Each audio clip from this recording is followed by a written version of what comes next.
We start in northern Gaza, where Israel is bombing more neighborhoods while its devastating siege is now in its 23rd day. At least 35 people were killed in Beit Lahiya on Saturday after the Israeli army targeted 5 buildings in the north.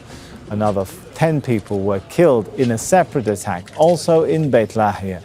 With no one to help them, Palestinian civilians had to rescue children from the rubble themselves. And at least 40 people have been killed or injured in an attack on Gaza City. Emergency workers and volunteers came to the scene of the attack on Saturday after the Israeli military bombed a residential building. Ibrahim and Khalili went to the scene in Sheikh Radwan. I am right now standing above the rubble of one of the houses that has been targeted by the Israeli fighters just this evening in a Jazeera area, very close to Gaza City. And as you can see, this is the scale of the destruction inflicted on this residential home in Jazeera area. We're talking about many killed and tens are still under the rubble. As you can see, civil defense forces are trying to search under the rubble to get the trapped civilians from beneath this destroyed building. Civil defense forces are lacking the basic necessities like the basic equipment to get these civilians from under the rubble. We're talking about the ongoing targeting of civil defense crews and the ongoing ban of fuel entry into the northern Gaza Strip, making the search process extremely difficult to get the trapped civilians from under the rubble. We're talking about the basic equipment. They have nothing to work with to get these civilians, so it's very difficult to save life due to the ongoing bombardment on northern Gaza City. And today marks the 22nd day of the brutal ground invasion of Jazeera refugee camps, so the situation is getting much more dire in terms of targeted residential buildings and residential homes and general infrastructure here in northern Gaza City. Ibrahim Khalili, Al Jazeera, northern Gaza, Palestine. Palestinians in northern Gaza are struggling to survive with little or no food and water. The Israeli army has been preventing the entry of humanitarian supplies for the past 3 weeks. The UN says it's blocked nearly half of all aid missions into the north since the beginning of the month. It's accused the military of carrying out a systematic starvation campaign against Palestinians. Rosalia Bolin is from UNICEF and is based in Gaza. She says the humanitarian crisis there has worsened with extreme shortages of water, food and medical supplies. The North Gaza has been under continued bombardment and attacks, and these bombardment and attacks have been escalating. Hospitals and schools turned into shelters haven't been spared. The territory has also been placed under displacement orders. Displacement orders were issued early October for North Gaza governorates and Gaza governorates, forcing thousands and thousands of people to move again. And for the hospitals, that means that they have also had to evacuate, and thereby that is contributing to an already dire healthcare situation. On top of all of this, it's been extremely hard for us to bring supplies to the north. Not even a trickle has reached northern Gaza this month.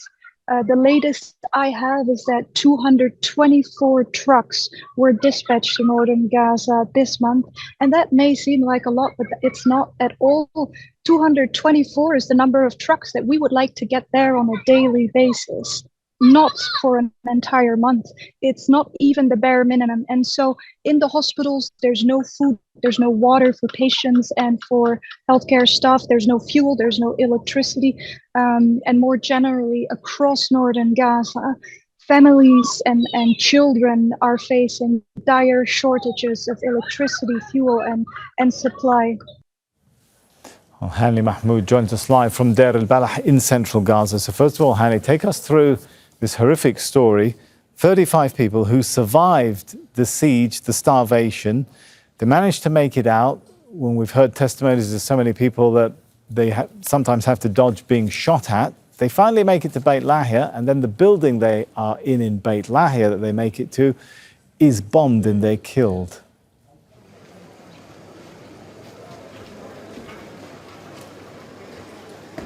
Yes, I mean, these are the people who were told to evacuate Jabalia refugee camp and its vicinity in order to avoid being bombed. They took the matter in their hands and they went all the way to the central and western part of Beit Lahiya and the project area and been sheltering in these residential homes for the past few days. And it's the same scenario is repeating itself of people already displaced, traumatized, forced into internal further displacement are being bombed and killed and maimed inside these residential buildings in central and western part of Beit Lahiya city. We, in the past half an hour, we managed to speak with an eyewitness in the northern part of the strip, along with one of our team members in northern Gaza. But again, as the day keeps breaking, we're seeing more people are getting to the bombed sites and doing everything in their power, whatever they're able to, using their hands, bare hands, using their manually operated tools to remove large pieces of concrete and hoping to rescue survivors from under the rubble. So far, the assessment from people who survived the attacks, they were covered in dust and pretty much soaked in blood. They told us that there are some 35 people under these rubbles of the 5 residential buildings that were targeted and destroyed in overnight attacks. Throughout the night, people could not do anything, basically. It's nighttime, they lacked the proper equipment, didn't have lights even to know exactly where people were at until the early hours of this morning. No civil defense department is operating in the northern part of the strip, and no paramedics and no ambulance in the area. Those who were removed from under the rubble, they were taken on foot or by a cart pulled by animals to Sheikh Radwan hospital. But the tragedy is at this health facility, there are no doctors. We're talking about only 3